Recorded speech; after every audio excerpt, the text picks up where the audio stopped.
Hello everyone, this is Laughing Vulcan, and also known as Darren Erickson in the offline world. I'd like to share with you, this is my first video for chessvideos.tv, and I'm going to be uploading it to YouTube as well. And what I'd like to share with you is my first tournament win ever. I've been playing chess for about 28 years now, and have only recently got into tournament play and rated play. This game took place on January 9th in Normal, Illinois, part of Bloomington Normal, at Northbridge Baptist Church, a game that Jeff Smith was directing. And it started out simply enough as an Italian game. Bringing that bishop out to c4 with a symmetrical king-pawn opening. My opponent was rated about 906 and chose knight to f6 for the two knights defense. I played a small inaccuracy here.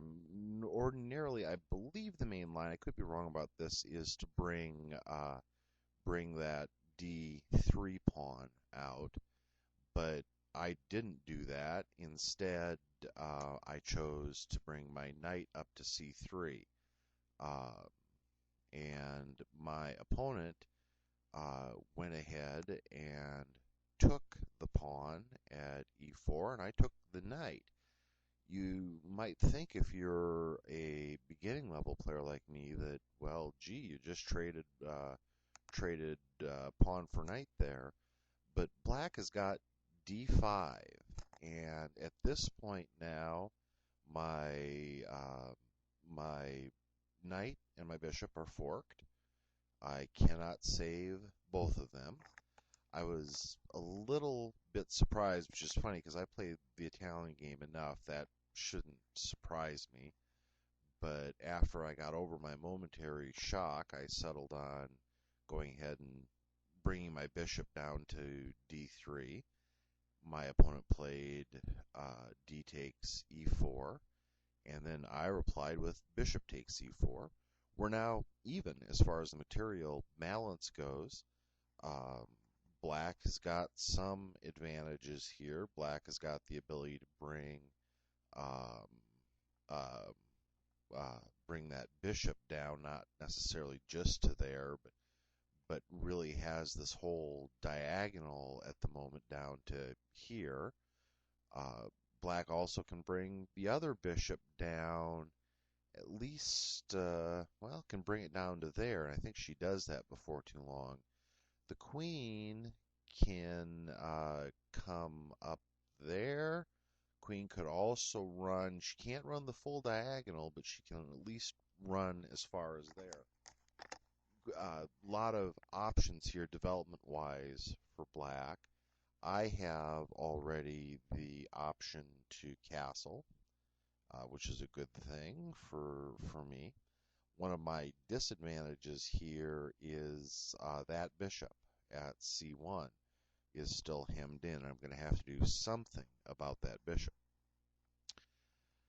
I continue on my game, or it's black's move actually, and black continued by bringing her dark square bishop out. I thought, well, gee, this is a good time to castle, so I went ahead and castled. Black brought the other bishop out, certainly getting development moves in there, and she has now managed to pin my knight, temporarily at least, because it's the bishop's aiming at the queen. That happens a lot in games. At this point, though, I saw something, saw kind of a try, and I don't know, it might be classified as cheap shot, but with my bishop here, looking at my bishop on that diagonal, and I'm starting to lay in a little swindle here, or at least a little trap, and so I started with c3.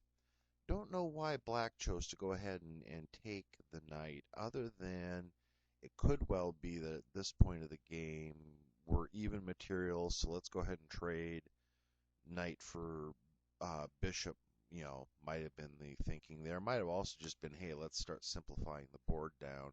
When you're weaker, I think it's easier to calculate what you're going to do with a simpler board. I'm not sure. But black then took the opportunity to castle, and now my swindle starts into play. I slide my queen over to h3, and I am aiming at the h7 pawn. Black has got to do something about that, and my opponent saw that and went ahead and replied h6. And my next move, I went ahead and did d4. Not quite the same question that was put to me earlier, but at this point, black has got to make a decision about what to do, at least to either save the bishop or contest the d file.